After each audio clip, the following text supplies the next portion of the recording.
Video games. What? I didn't get most of that.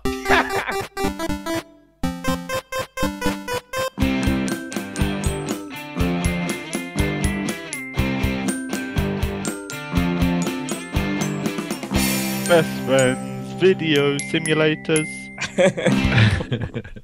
What's a video simulator? Is that a DVD? Hang on, wait, is this about simulators? I thought we were going to talk about stimulators. I think I'm on the wrong podcast today. God, you've done so much research into stimulators. Oh, mate. I'm gonna have to go back to the rest drawing of us were board. reading about Flight Simulator. You've been reading about Fly Stimulators. All that research gone to waste. Oh well. Anyway, should we actually do the podcast and do a good intro? Yeah, Let's do. I thought that was Okay. the intro. No? That stimulator joke was meant to be in the podcast. Yeah, we'd all prepared a stimulator joke.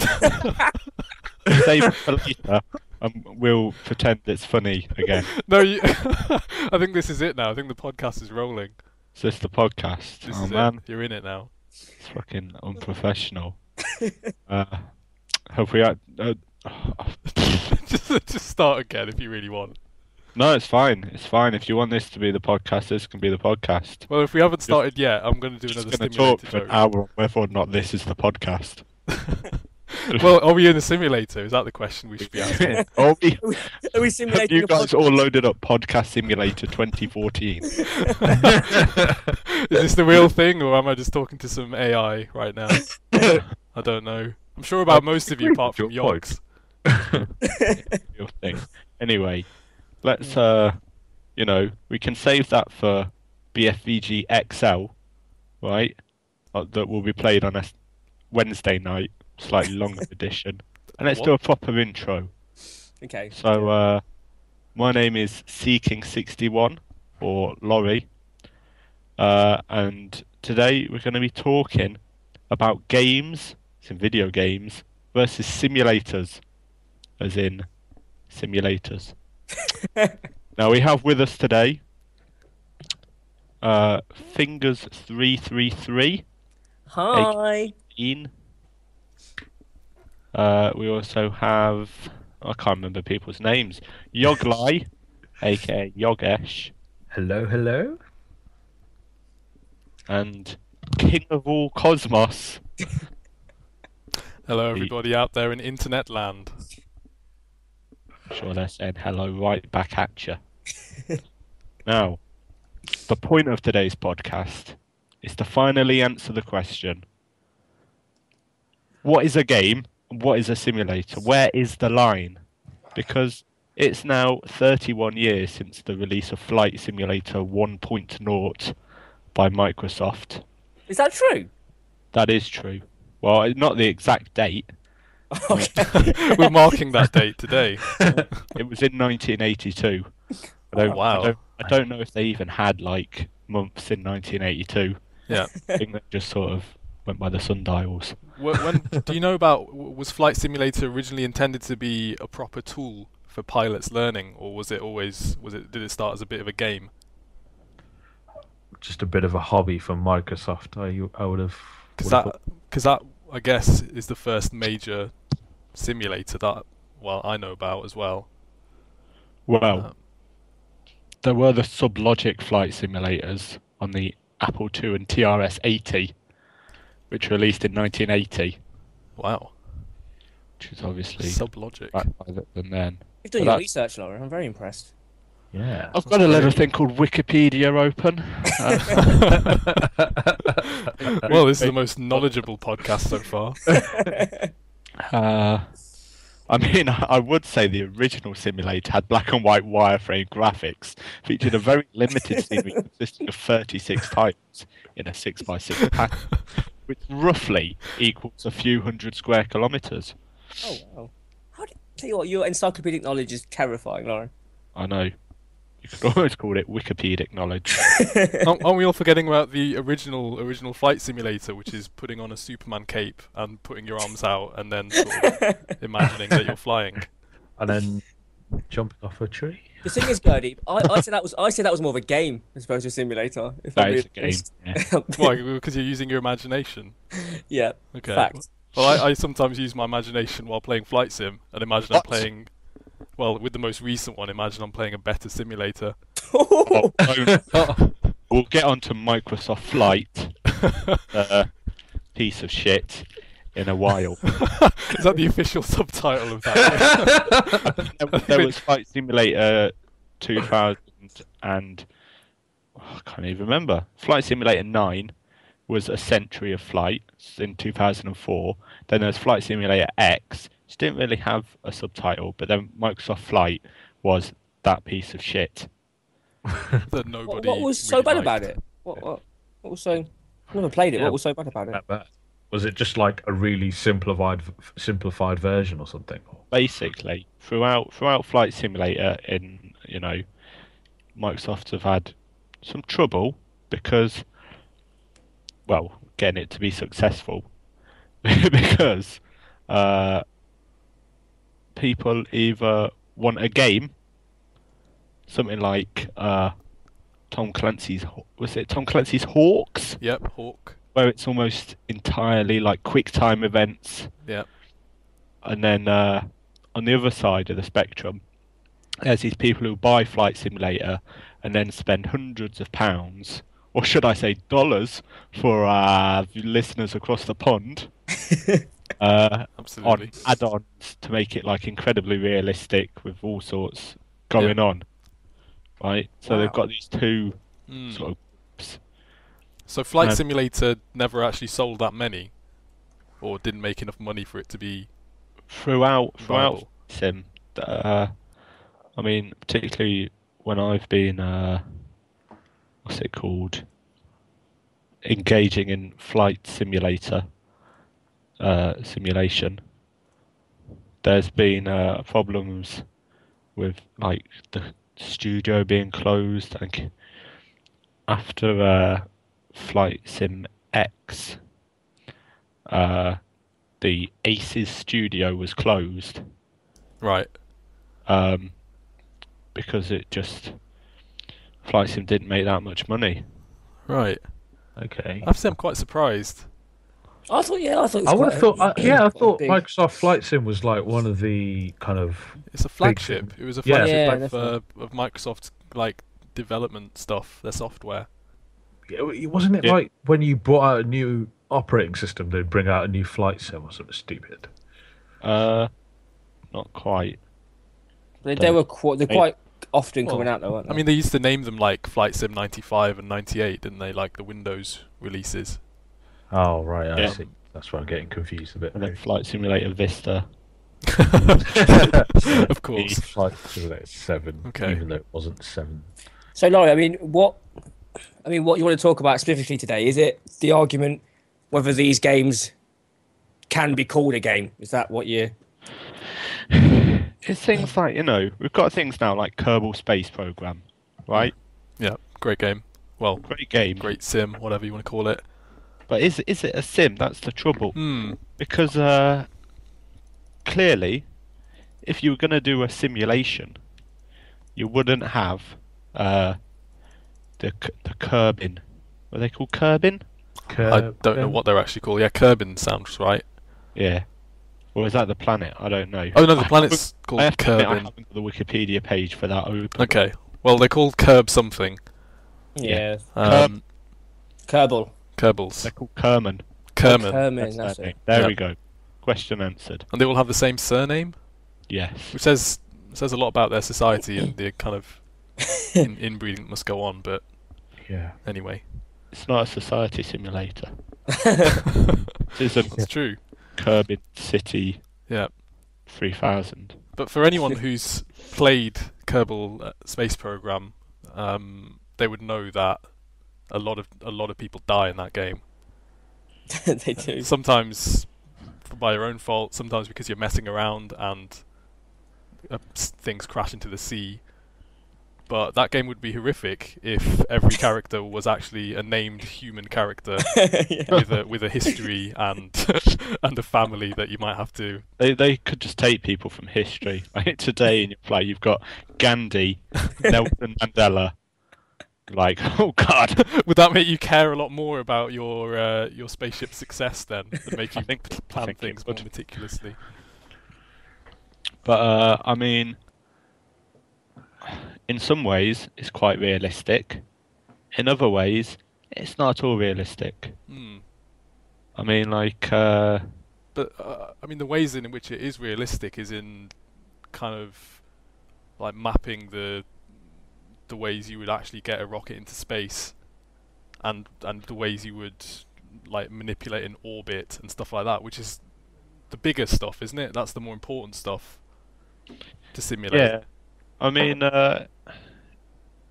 it does simulate the those portions of spaceflight, but it's not as realistic as it could be, sort of thing. If you look at the actual physics and how it's the actual orbital mechanics, Yeah, I mean, like, they've greatly simplified it in Kerbal they've greatly Space Program. simplified it, but that's also to make it accessible.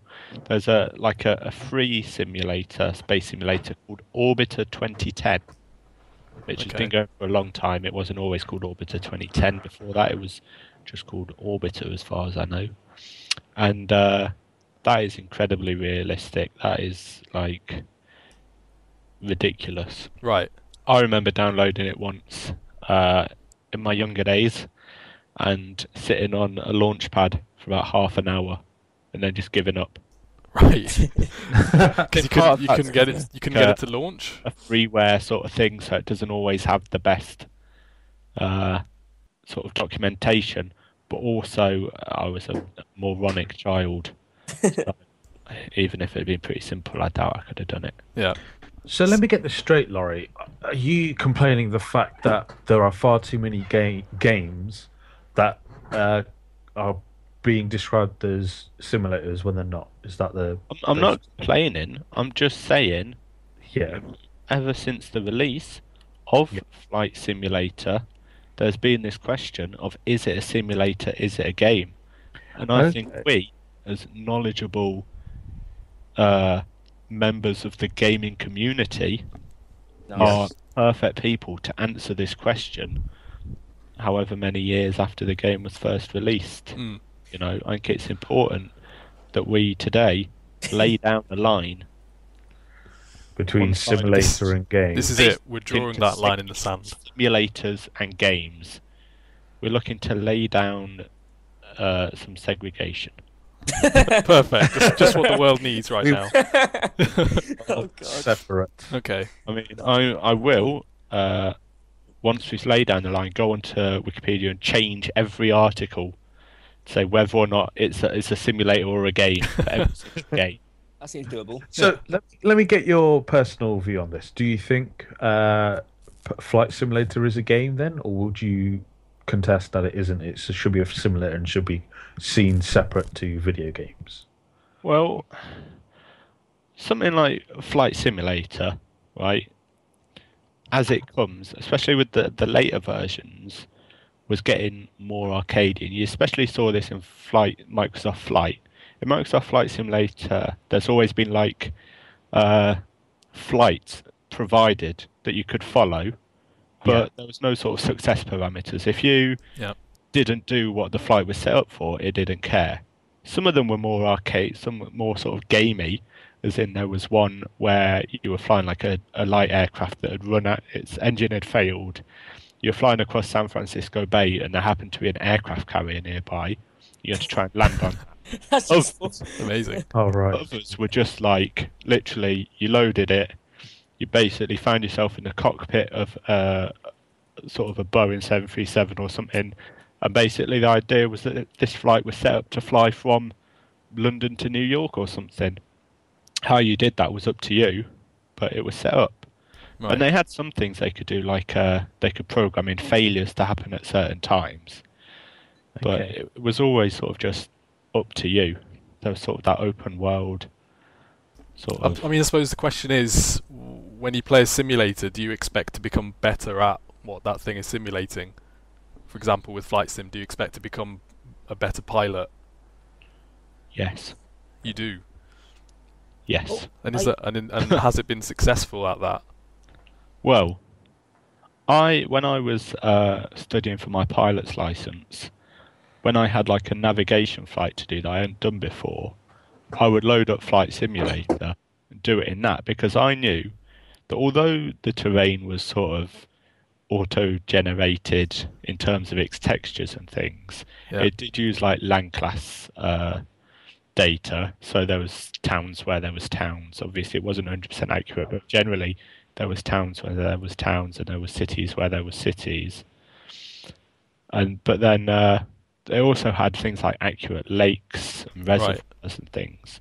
So when I flew the flight in real life, I already had, some practice of flying it with relating to, here's this lake with regards to sort of this airspace and stuff. Sure. So it helped you in terms of like having a spatial awareness of the landscape.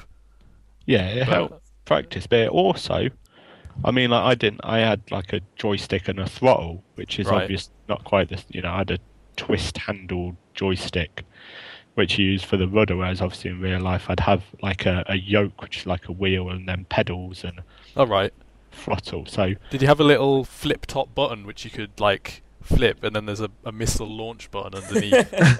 I used to have one with that. Not in the real thing. I think I didn't imagine. I think I once set it up. I set it up in Flight Sim so that when I pressed that button, the headlights would turn on. Nice. That's cool. That's pretty cool. So, Lloyd, did you actually? Sorry, let me get this. You actually genuinely used Flight Sim as a means of improving your chances of passing the test. Is that actually true? Is that? Yeah, because that's amazing. Some practice, and there's also things like when I did it, I was at uni, so I'd be 100 miles away for like a whole term, and then I might get a chance to fly a couple of times in a holiday. So I needed to sort of keep my eye in, as it were. Obviously, Flight Simulator isn't perfect for doing that, but it gives you, it helps a little bit. Yeah. Like 1 year for my birthday, I got a helicopter flight experience for like half an hour, and afterwards the guy said, like, do you use Flight Simulator? Because he could see that I was familiar with the controls already. Wow. I understood the mechanics of flying a helicopter and stuff. So that's great. Obviously you can't learn to fly a plane entirely in Flight Simulator, but it does give you an idea of how an aircraft reacts, things like speeds, sort of just general manoeuvring. Cool. So you learnt the base, like the fundamentals, just from like your own home setup of Flight Sim. Yeah, but without that lesson and his input, I would have crashed within seconds. Yeah. Well, why would you have crashed in seconds? Because it's not 100% realistic. There's if you were in the communities that I have in the past belonged to online, there is a long history of anger at Flight Simulator for that unrealistic portrayal of helicopter flight mechanics. Right. You've got me angry now. Well, we've riled him up. Okay, wrong topic to broach. But basically, it's things like for a long time, there's no mechanic for piston helicopters. Oh, how dare they? Turbine helicopters. I know, Dean, I know. That was to an extent solved with Flight Simulator 2004, I think, that came with a Robinson R22. I might be wrong about that. Nice. I might be. Might possibly be wrong. So, Lloyd, can I ask you, would you say then, from your personal experience, that those programs that you used to help you get ready for your lessons and whatnot. Would you say you were playing a game, or was it a simulator to help you kind of, what would you say that was for you personally? What? For me, it was a simulator because I was looking to simulate a real world event. I wasn't like, there are times I've used it as a game where I've flown like a Learjet down the River Thames and stuff. So to an extent, I think the line is drawn between how you use it. So if I set out to use it as a simulator, then it was because, I mean, I'm flying to real places. I'm doing it in a realistic manner. And like I would have had a real map to sort of practice with. But if I just loaded up one day, I was bored and wanted to fly around a city or something and did it in an unrealistic manner, then I would have said it. I was using it as a game. It's really, I think that's part of the line is how realistic a manner are you trying to play the game. Right, because you can obviously turn on the assists and turn off the assists as you want in most simulators. Yeah, I mean, they've got a slider, just a slider that says aircraft realism. Right. Zero hunters. It's Every game. Yeah. Well, most games, a lot of major like racing games and sports games are sold on the basis of them being the most realistic one. So like Gran Turismo prides itself on being ultra realistic with driving physics and stuff like that. FIFA, although it's obviously quite arcadey, has always tried to say that it's the most realistic football simulation. So So would you Well, say it's even then like say Counter Strike. Sorry, like even like some of the FPSs like Counter Strike. Yeah. Maybe Call of Duty. Like they've always tried to get the realism in terms of guns. And recoil. having real guns and stuff. Even though the actual game that you play is completely, separate from reality. Yeah. You're playing in a universe that's as realistic as they can try and make it. Like I remember that bit in one of the Call of Duties when you go to the London Underground, and that's pretty much picture perfect realization of the London Underground, the kind of place where there had been like terrorist incidents in the last few years, and they'd used that as the basis for this action game. So it's like they've also done. Isn't there a bit where they've got like a piece where it gives you coordinates and then they're actually real coordinates in real life, and you can actually find those places on the world map. Wow, it'll be quite similar or pretty much, pretty similar to the game. So like, say if there were like the Chernobyl place or whatever, they will have like the coordinates of that place, or even like places in like in America and all the rest. I've read about that. That's pretty quite. I wouldn't say that just pulling things from the real world necessarily makes something a simulator. No, but I think what I was trying to say is that they're drawing on things that make simulators simulators. So real guns, real like weapon physics, that sort of stuff. Yeah, and real areas. Yeah, real world locations, and they're drawing on that for a completely different type of game. For something like an FPS, you've got a lot of sort of assists on the screen, things like a mini map, things like something telling you how many bullets are left in your gun. These things that don't exist in real life, but then how it's not like in flight sim where you can just look around in the cockpit and say, oh look, that's how much fuel I've got left. That's, for me, that's the trouble between games and simulators, is things like how do you get information from them. That's true. Because although it might have realistic gun mechanics, like it's still got like the actual difficulty of giving you the information about the ammo and position of enemies and things. Like you point your gun at someone and suddenly in Battlefield 2, this is certainly true, a little, it would have a red name or something above them, so you knew whether or not they were enemy. Whereas in real life, as far as I'm aware, you don't have that. So, True. Laurie, can I ask? I Right. have played Euro Truck Sim, and Yes. before I didn't think sim games were, or simulators were, good as games. Then I played that and I just loved it. I as soon as I build my PC, that's the first game I'm going to buy because I think it's wicked, right? But there are things. Would you say that's a simulator? Because there are elements of, for example, if your trailer gets damaged, you look at your little thing in the bottom, whatever you want to call it, your little navigation thing, and you can see how damaged your trailer is. Does that then make that game not a simulator because it's doing something that you can't do in real life?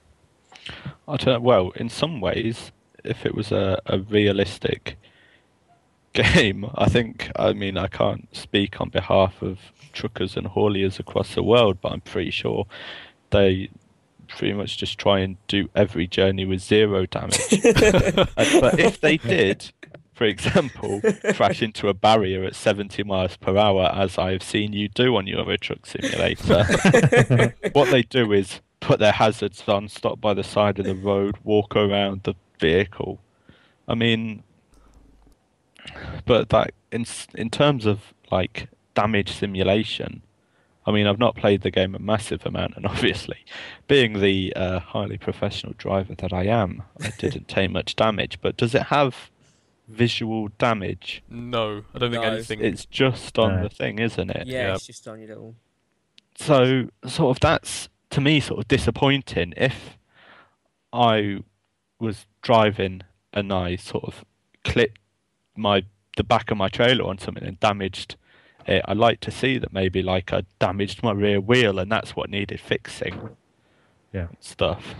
But I think the thing with that game, like most of it, like is on the dashboard, like in a 3D on the 3D dashboard, like the speed and stuff. Yeah, The GPS isn't it? But it's hard to see, which is obviously, I mean, in Flight Simulator you get a pop-up GPS, which is obviously a way of doing it due to the fact that, like in Flight Sim, if I was flying, I'd have a map on my knee, but obviously I can't have something on my knee that relates to my flight in Flight Simulator unless I've actually gone out and bought that map entirely separately.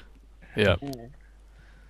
But I've forgotten what I started saying now. Oh, I don't know. What was my point? I don't fucking know. I think you've made your point. I mean, I don't jolly well know. We'll censor that afterwards. It's fine. It's all right. It was self-censoring. So sorry. What they've done with Euro Truck Sim that made it enjoyable for me was there was an aim. Do you know what I mean? There was a goal. There was a scoring system basically. Yeah, if you got there and you were not damaged and you were on time and you didn't fall asleep and you didn't break any laws, you got more money from that job. There was, and then the game progresses. You unlock new things. You can buy new things. You set up your own company. You hire staff. There's a logical gameplay element to it and something you can work towards.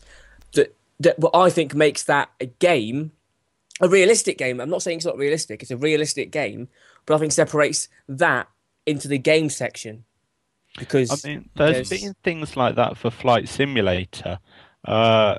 With Flight Simulator X, which came out in 2006, they added missions which had specific aims and things would pop up saying, oh, you need to do this. And some of them were sort of more realistic.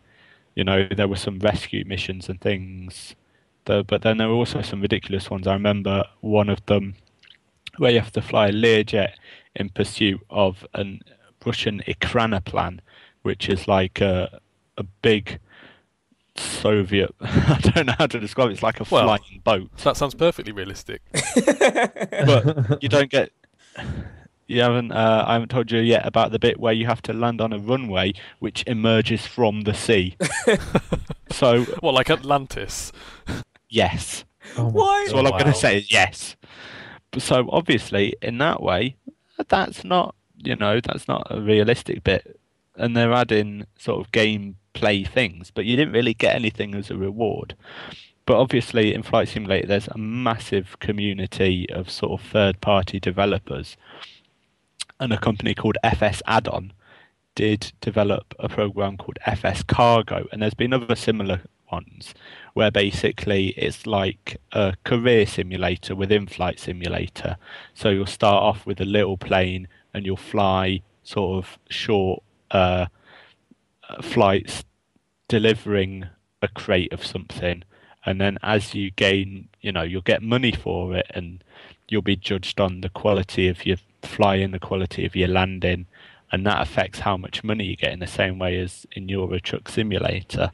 But then you have to be playing that, you have to be willing to buy an add-on, and you have, it's not a sort of integral part of the game as it is in Euro Truck Simulator. Yeah. One thing that interests me is how sometimes people will play a non-simulator game in the same way they might play a simulator. Yes. So open world games like GTA, quite a lot of people will drive legally in that game and follow the traffic rules. Yeah, I'm one of those people. Yeah. Oh well, everyone's done it. There's something fun about it. At one point. There's something fun about playing a game where there are no rules and abiding by all the rules. So Then if you get bored, you can always lean out the window and just gun down some old man. I'd never think of doing that. Yeah. But in GTA you've got all the side missions, so you can drive a taxi, you can drive an ambulance and help people in that way. You can, in the new one, you can drive a tow truck and tow vehicles around. So they've added these features which are like, the gameplay wise, it's the same gameplay you get in Euro Truck Simulator, but it's in this game that is much more mainstream and much less associated with the simulation crowd. Yeah. If you know what I mean. Yeah. I think you would get, that would attract people who would say, I don't play simulators, they're shit. And then all of a sudden they're driving, very carefully driving this truck around San Andreas, trying not to damage the cargo. Yep, I think to sort of progress. Yeah, I think mainstream games are, if not becoming simulators, they're drawing on all the things that simulators do well, or that people like about them. But isn't that just a step towards an increased sense of realism with games? Isn't that not necessarily simulation? That's just, as time goes on, games are going to become more realistic in terms of what you can do in a game, isn't it? Because obviously you've got more processing power, so you're able to put more detail into the simulations of, for example, a good one is Half-Life 2. They introduced the physics of it, in terms of gravity, and Gary's mod that you got those people doing those really cool mazes and things where things kind of click onto each other, and using they've introduced kind of more realism within gaming. When it started off, you just had standard Mario jumps and all the rest, but now you're kind of Portal 2 even, you've got those kind of physics of gravity and destruction. Gran Turismo never used to have damaged cars, but then things like Forza and other games started to bring those in, become more real in that sense. Does that necessarily make the games more fun though? I remember in Gran Turismo 4, one of the tactics was to actually bounce off the sides of the track, and you could get really good lap times just by doing that. Oh, really? Yeah, because all of the best lap times were done using that trick of strategically bouncing off either the AI cars or on the barriers. All right, to get through. Yeah, see, what can I say about simulators? For example, Gran Turismo 4, I've been playing that recently because I don't have 5 yet, and I am getting annoyed with the fact that the cars in that game are not as not as accurate to how they would function in real life. So when you're driving, you try and brake, and it's the brakes are on jelly with the suspension on jelly. It's just so frustrating, and I think people are expecting now more realism in games. Have you tried any of the PC racing simulators? Like the main one is iRacing. Oh, really? I haven't actually. I haven't. I've been Yeah. waiting actually for Gran Turismo 6 because I do like playing. I do enjoy playing car games on a pad. That's like one of the few games I Right. actually enjoy playing on a pad rather Ah, than. okay, that's interesting. Because I was going to bring this up because for me, one of the big things is how you actually play a simulator. What device are you using to interact with it? Because Yeah, that's such a big part of yeah, doing some of definitely. those things. So flying a plane is so much to do with the controls and knowing what controls you're interacting with. Yeah, true. And I think if you think of it like that in terms of interaction with a keyboard or a gamepad, you're effectively it's still a game at the end of the day because you're using a keyboard to yeah, to click all the buttons and stuff. yeah, I definitely think that if you're playing a simulator and you're using, say, a gamepad to drive a bus, Yeah, then you're playing a game. Then I think. yeah. Because Dean, didn't you play uh, Euro Truck on a pad? Yeah, I've only ever played it on a pad. Same here, Yeah. actually, So and it's very fun. I think it's one of I, the best game I've played this year. I genuinely think it is. I'm to be honest, I'm kind of not really bothered by Euro Truck at all. But I think it's probably best to class it as a game if you're able to play it on a gamepad. But And you you've can got- also play it with, you can buy like a wheel with, a clutch, an accelerator and a brake Yeah, and a gear stick, and you can drive it like a real. You can turn on uh, the manual transmission, and you can drive Oh, it like a truck with like 17 gears or whatever these trucks have got, yeah. and always have to press your clutch and stuff to change gear. I mean, just because you know, if you're playing it with a pad, does that mean it's not a simulator? And then as soon as you get out your steering wheel and stuff, does it suddenly turn into a simulator? I think it adds a lot. I think having all that gear would definitely add a lot to its value as a simulator. yeah, I think it would add to this, realism definitely. So, Yogs, would you then say that Flight Sim isn't a simulator because you haven't got a full cockpit there to use and press each button and pull each Uh, lever and To a certain extent, yeah. If you're playing the keyboard, I guess I'm sure because, like you said, Laurie, you used to use a flight stick, Yeah. or so there has to be kind of mods out there, or even um, interfaces which make the game more real than just using a keyboard or a mouse. I mean, you can, if you are ridiculously wealthy and into the game, you can buy individual instruments for like every instrument that would be in the cockpit. Yeah, I think I've seen You that. can build your own cockpit. You can buy. wow. You can buy like yokes and things that are based on real aircraft. Yeah. You can, but once you've done that, yeah, right. Once you've built your Boeing 737 simulator, right, it's fantastic if you want to fly, some EasyJet flight to Magaluf. But Oh, yeah. If you suddenly one day think, Shagaloof. if you one day see like an aircraft fly over, you think, oh, I fancy flying a helicopter. You can't get into that and then go with your Boeing 737 simulator, fly like a helicopter around. Can't pop out in your Apache, can you? No, but that's understandable. Like, Yeah. I think the more the interface between you and the simulator becomes realistic, the more sort of limiting it becomes as well. But one question on my mind is why do people who make simulators make simulators? Do they want? What's the aim? Yeah. What is the aim? Do they want Yeah. people to experience this, whatever it is, driving or flying? They want people to have as close to a real experience as possible, and a part of that is the interface between you and that activity.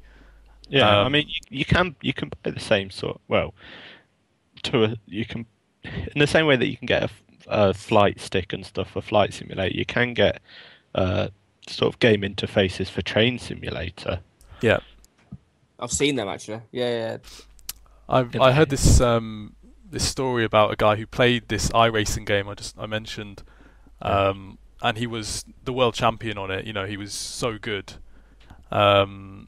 He's pretty much won every race for a number of years.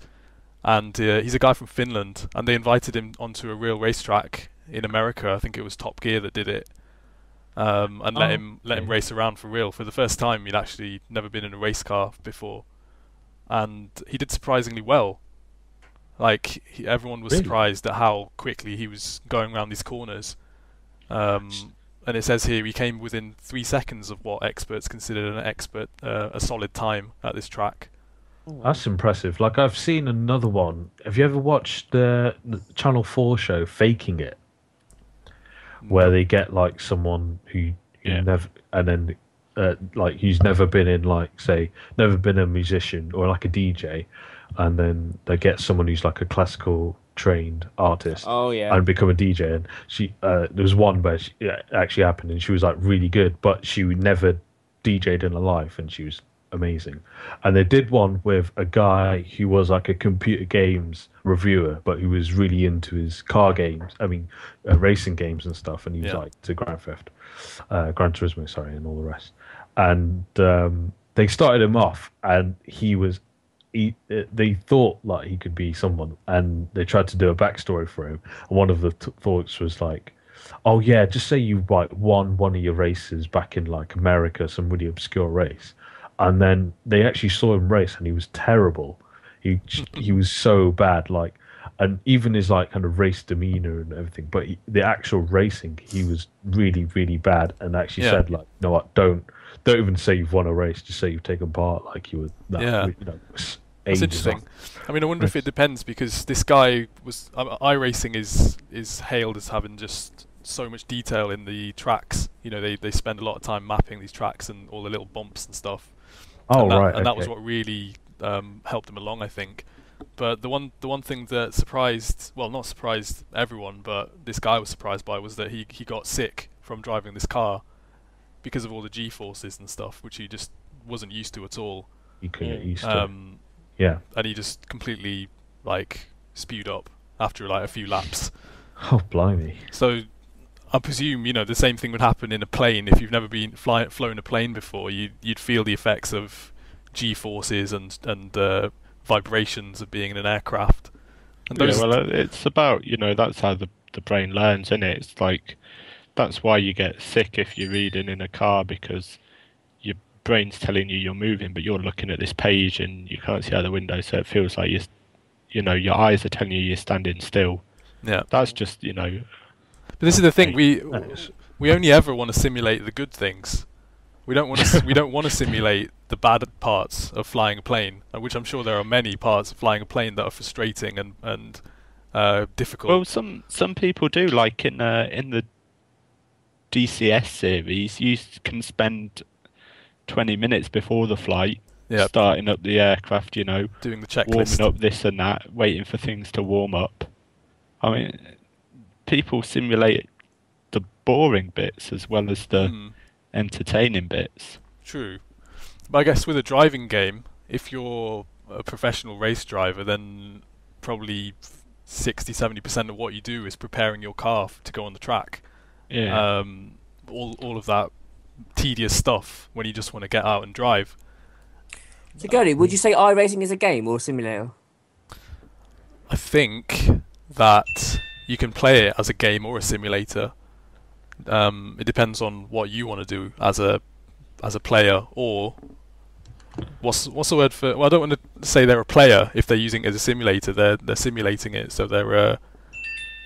I wouldn't know what to call them. Who's got their phone turned on, by the way? Sorry, I'm getting tangled. Oh. Very unprofessional. It's apologise. Twitter messages coming in about the podcast. This is Twitter messages coming in saying it's a simulator. God damn it! I think that might be true of a lot of games or so-called simulators, because if you choose to play it in a way that is video game-like, that's not a very good term. If you choose to play it in a way that doesn't stick to what's realistically possible, then you're making it into a game rather than using it as a simulator. For me, It's certainly the way that someone plays it has a massive effect. I mean, I think that's undeniable because you can, especially in games that have got realism sliders where you can just, stick it down to as unrealistic as you like and play it with the arrow keys. Yeah. I mean, it does make me laugh a bit when games do claim to be ultra realistic, like boxing games, for example, will claim, the most realistic punching physics of all time. And if you ever watch a video of any of the Fight Night games, all you'll see is slow motion replays of people getting punched so hard that their skin flaps around in slow motion. And there's nothing realistic about that at all. Well, that depends where you're seeing your realism come in. Yeah. I mean, some people, when they want realism, just want realistic graphics. I mean, I think to a large extent with Euro Truck Simulator, the graphics do play a part because it's a nice looking game. And a lot of games, sort of especially simulators, when it's come down to sort of the payoff between graphics and sort of using processing power for this extra little bit of physics, they'll go with the physics. But I mean, trouble with Euro Truck Simulator is none of us have ever driven a truck, I'm assuming.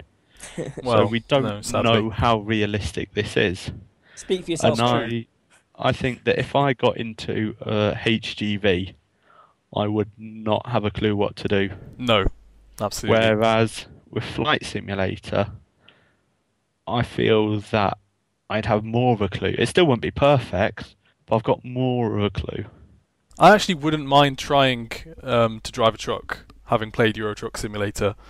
And I've got to say that when I've seen truckers here and there, I've felt a sort of affinity with them, as if I know what their daily plight is, which is complete bollocks. Fist against your chest, respect. I feel like I should be able to fist bump them and not feel ashamed of myself. But this is the problem I have with Euro Truck Simulators and stuff is I've know quite a few truckers and I've worked I've seen where they work and stuff, and it's nothing like Euro Truck Simulator at all, and it's quite miserable. And the reason why I don't want to play it is because it's just I look at it as crap reality. Like it makes it, like you say. That's how you look at reality as well, Yoga. No, there is something to be said about that, because you're playing a game that simulates what can be a very tedious job, can be a job that people don't necessarily want to do, and yet some people are privileged enough to do that as a leisure activity. If you get what I'm saying.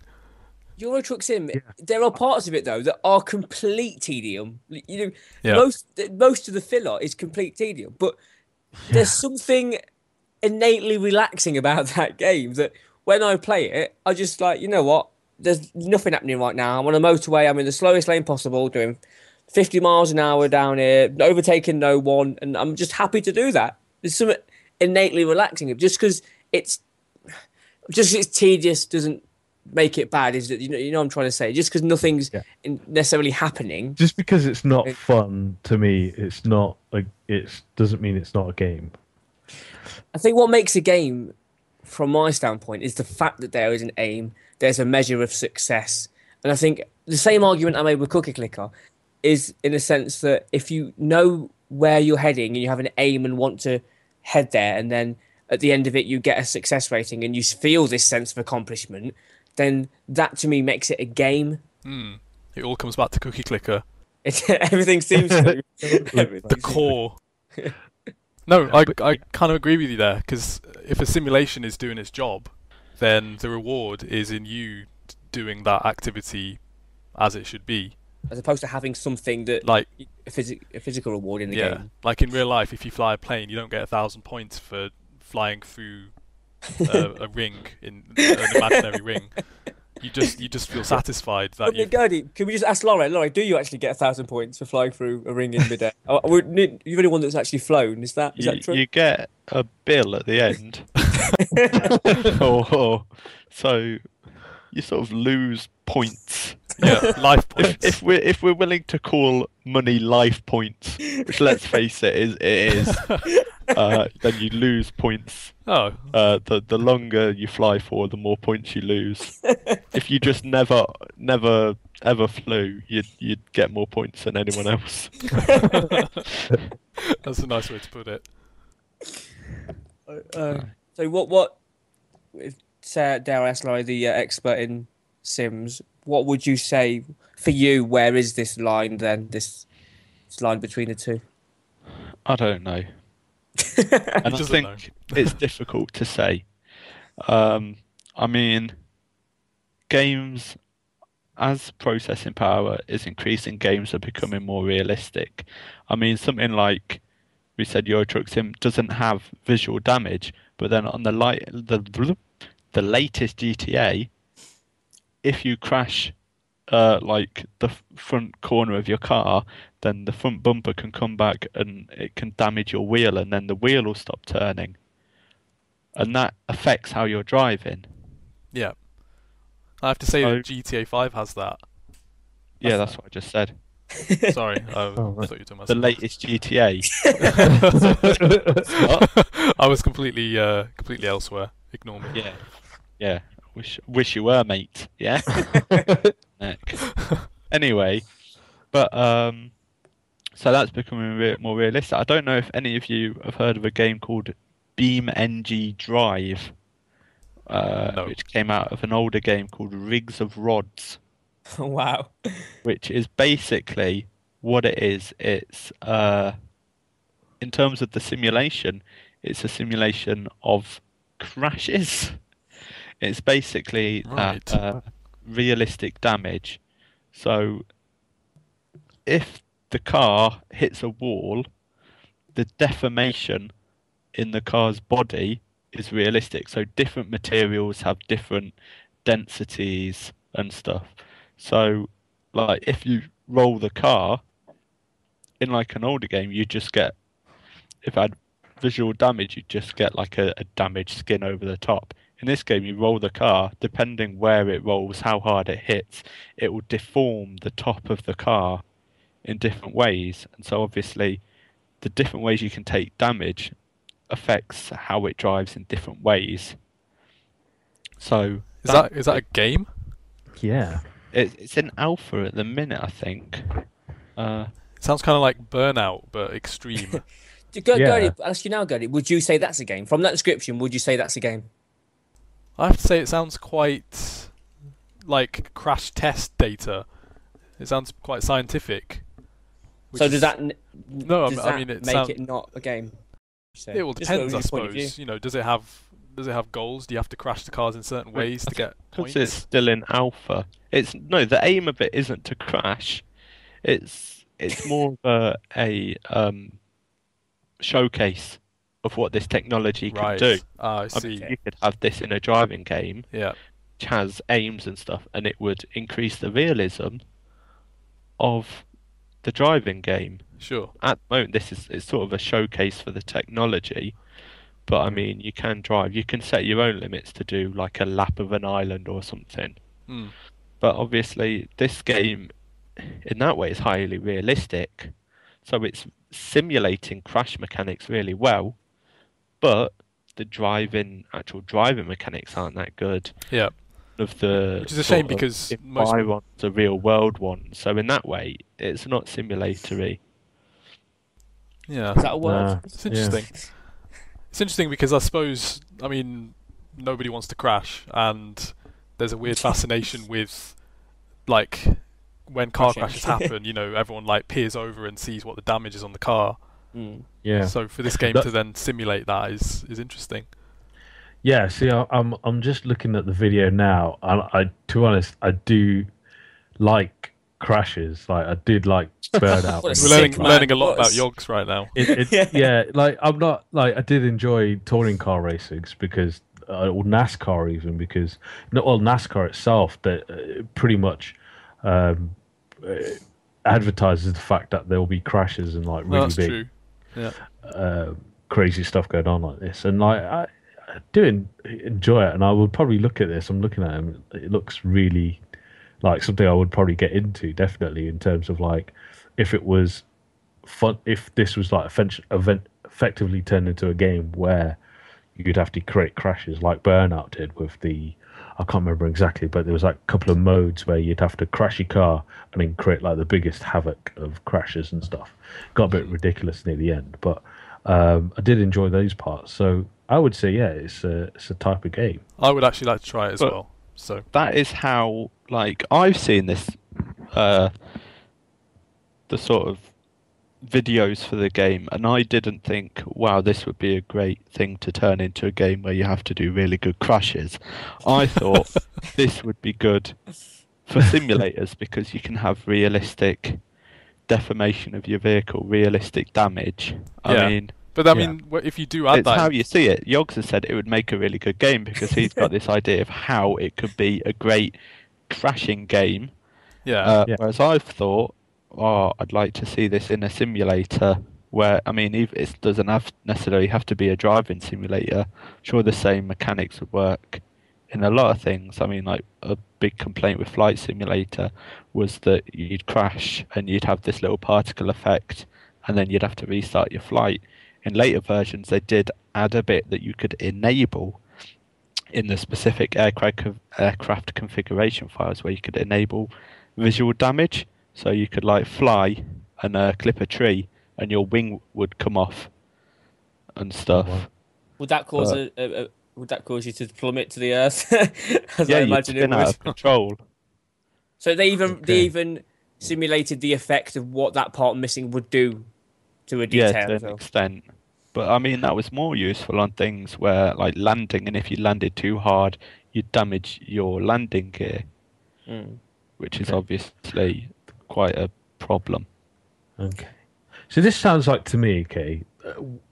For me right now, I'm coming to some kind of conclusion in terms of like what is a game, what is a simulation, and I think the aim of a game / simulation would affect whether I think it's a game or not.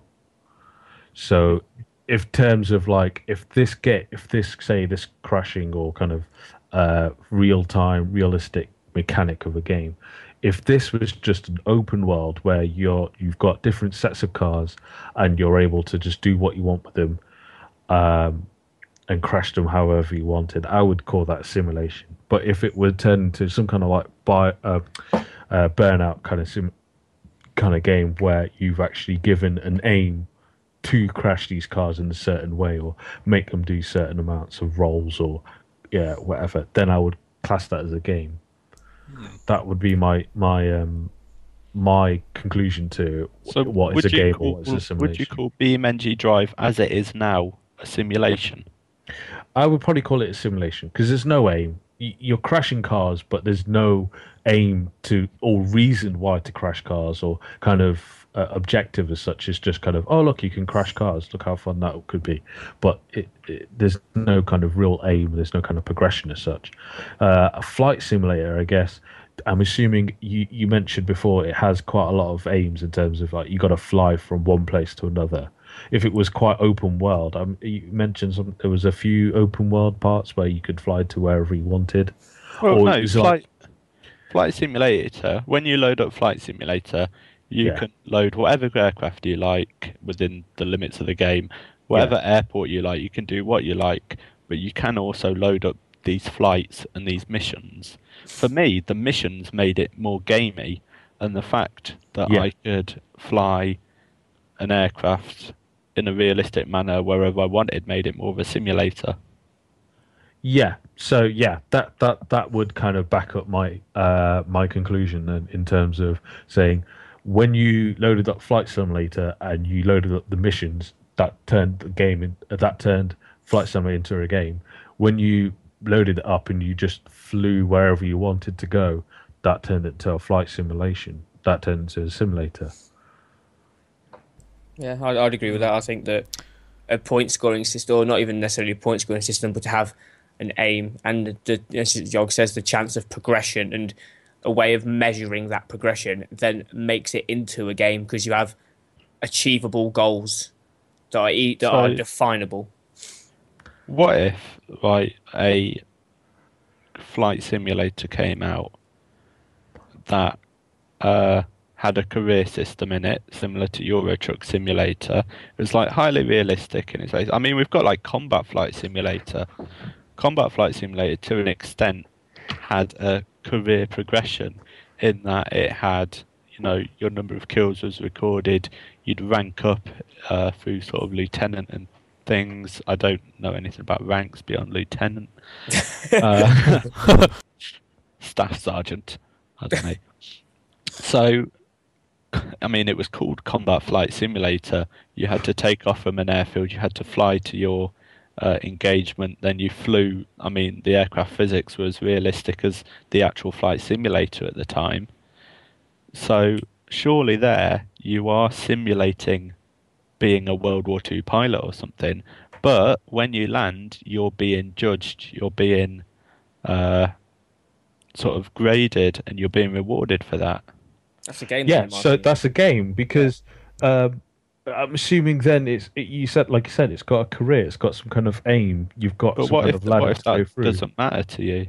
But I mean, like in Train Simulator, they have started adding career system, and in the latest version, I believe that to a greater extent, it does reward you with points and things. You can do a journey in Train Simulator. You can spend an hour and a half travelling from Newcastle to York, and then at the end you can be judged on how good your driving was. You get points for it, things like that. Does that mean that despite the fact you've done something that a lot of people would find really boring, and that is in a lot of ways a realistic simulator, does that suddenly make it a game? Yeah, Whereas if you did the exact same journey and closed it before you got the rating at the end, does that mean you were simulating? No, I would say both aspects they're a game because you've still got an aim. At the end of the day, you're traveling from one destination to another. If you just were given a free roam map, like literally like the whole rail network of Britain, and you just had a train, you started off in London somewhere, and you said, and then you could literally go and aim wherever you wanted to go on your train. So you can say, okay, I'm starting off St Pancras, I'm going to Birmingham U Street. By the way, actually, I want to go via, Exeter or something, or Bristol. Yeah, but that's not simulating anything. That's not simulating what it's like being a train driver. Because you don't just get to go where you want to go. You get given a route, and you go on the route over and over again. Yeah, but when you do the route over and over again, you don't then get a rating from A to E at the end of it, do you? And they don't give you. No, you don't. But you don't unlock achievements. Like Laurie said, you can choose to ignore that depending on how you are interacting with the game. Every mission in Train Simulator, it's not called a mission, it's just called a journey or something, will give you at the end a rating. Does that mean that every single mission within Train Simulator makes it a game? Because I don't think it does, because I think it's making it more realistic, because it's judging you on things like how much wheel slip you have, the G-forces in braking. It's true. Not at the end. I would say, okay, we could probably modify it to a point for Rail Simulator in terms of like, okay, if there's stats at the end, instead of giving you a score, I think the problem there is it gives you a score out of 10. Say if it just gave you stats of what you did. Say if it just gave you rail slippage, gave you all those stats that you just mentioned, like, G-force braking and all the rest. But it didn't give you any kind of grade. It just said, these are your stats. This is what you've done. It doesn't arbitrarily rate you anything. It just tells you what you've done. I would say that would be a simulator. But because it's given you some kind of rating, said, look, you can do this better, it's kind of given you some kind of aim to progress or become better. So I would say that would become a game, despite being realistic. I'm not sure how. I know I've just been completely thrown, because Laurie does raise a good point. I think that it's because you're getting, rated at the end doesn't necessarily.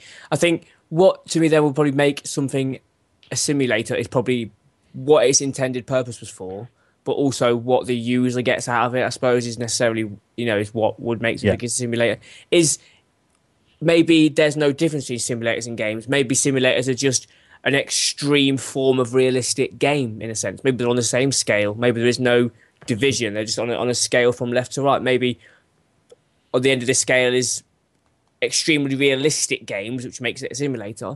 On the other end is just, your bog standard game. I don't know what. Maybe that's all it is.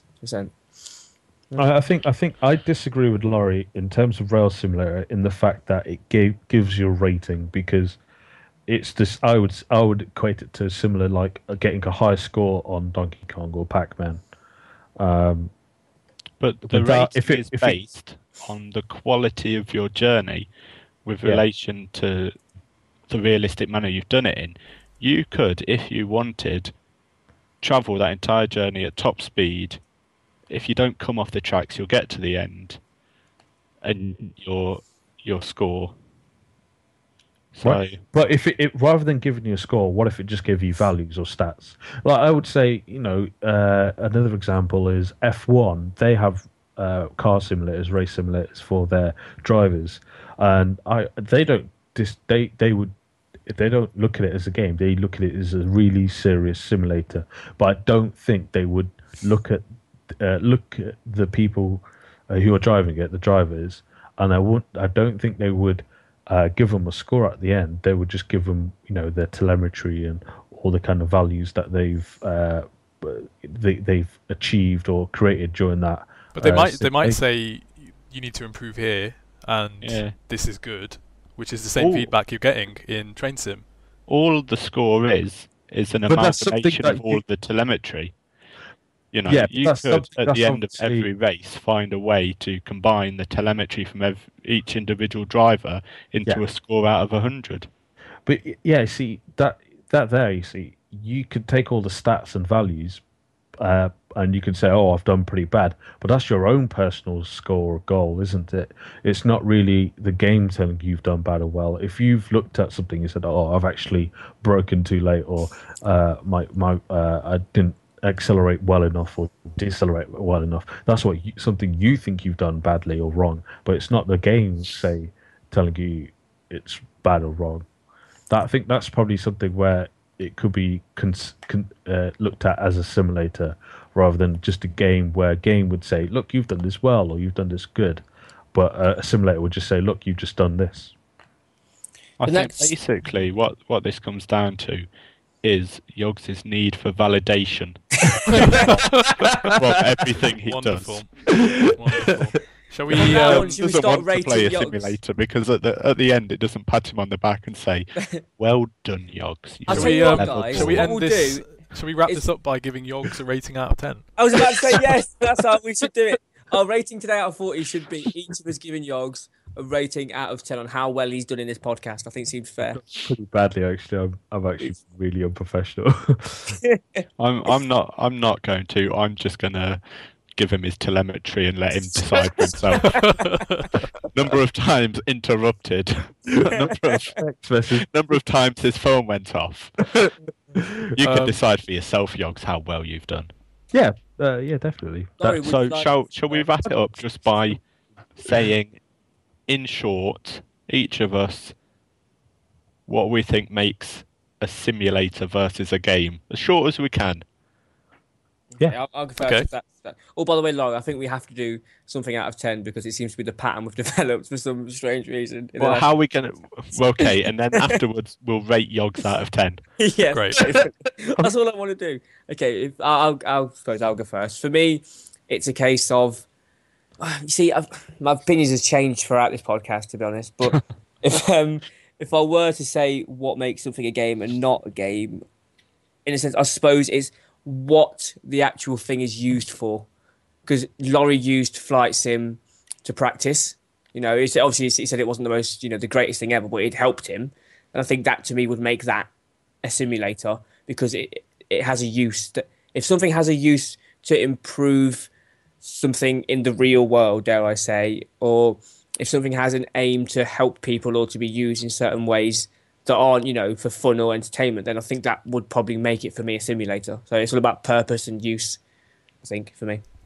For me, I'd say it's about two things. One of which is the intention of the developer, and one of which is the intention of the user. So if a developer wants to give you an amazing creative experience, very graphical and lots of amazing orchestral soundtracks, then they're making a game. But if they want to give you a lifelike representation of a real-world activity, then they're making a simulator. And similarly, if a user wants to interact with a simulator or a game in a particular way, then they're changing what that is. So if you play a game like GTA as a simulator, then you know that could be your simulator. But if you play a game like Flight Simulator and just use it to do ridiculous, unrealistic barrel rolls everywhere and try and fly under bridges, then that's a game. So that's what I think. Okay. I'm gonna go and say pretty much. I do think it's down to kind of aims. I think I probably agree with Gerdeep in terms of what the developer, whoever created the game, wants you to play it as. So if they're expecting you to play it as real as possible, then I would say it's mostly a simulator. But I think probably I would then kind of think, I'm just kind of talking here, but I think there may be some games that call themselves simulators when technically they possibly might not be, because I think they're probably more games than simulators in the end. But that's my thoughts. Cool. For me, I think it's definitely the intention of the user, whether they're going to do it in a, like Gerdeep said, whether they're just loading up Flight Simulator to do barrel rolls, or whether they're going to recreate a real flight in real time with like a realistic aircraft and things. But it also, for me, comes to the actual word simulate and how well it simulates a real world event. For example, in flight sim or train sim, you can do a journey in real time, and what you see out the window would be as similar as possible to what you'd see in the real world. Something like Euro Truck Simulator. For me, it's not quite got that simulator edge because all the journeys are shortened and stuff. If you did a journey from Glasgow to Manchester in Euro Truck Simulator and then did it in the real world, 20 minutes in you'd be wondering why you weren't in Manchester. Why big jam on your way out of Glasgow. For me, that's a big thing as well. So basically we've come out of this with the answer that it's very much up to the user. Yeah, I think we'll agree. And I think user is the right word rather than player, because you don't necessarily play a simulation. Yeah. No. I'd agree. I'd agree with that. Yeah, I agree. Yeah. Wow. We've actually all agreed on something. Amazing. This is a big day. Out of 10. That is okay. Oh, Yogs out of 10. Sorry, Can we give Laurie out of 10? Come on. No, I'm sorry, Yogs. No. You're the one who needs validation. I'm treating life as a simulation, man. Oh, that was boring. I don't even know how well I did. Well, I do know how well I did, but no one's given in me out of 10. Okay, I think in terms of this podcast, I'll give him a 6, but in terms of life, probably about 4. So, wow! So, I'm going to average it out of 5. Okay, well, I'm going to give Yogs a 10. And I'm going to give him 50 experience points. Take that. I'm just going to tell Yogs that he was in the podcast for about an hour and 15 minutes. His phone went off twice. Times, unbeknownst to the people in the podcast, he typed BRB in the chat and disappeared a little bit. He did. And basically, I'm just going to give you those few numbers and going to leave it up to you how well you did. It's up to Yogs to decide now. Well, I treat this as a simulation because I don't treat life as a game. So, no, what does that mean? sign deep. That's I'm not a number. Exactly. Because it's a simulation. God damn it! It's not. Okay, well, in total, then you got 15 Yeah. out of 40. Yeah, 15 out of 40 we're saying you got that. 15 out of 40. Which is actually our lowest score yet. So Oh, our no. lowest scoring thing is Yogesh. Amazing. Oh no. Right, I think we best leave it at that, guys, and wish our viewers well. So, Yes. goodbye, everyone. Bye, everyone. Bye. Bye. Bye.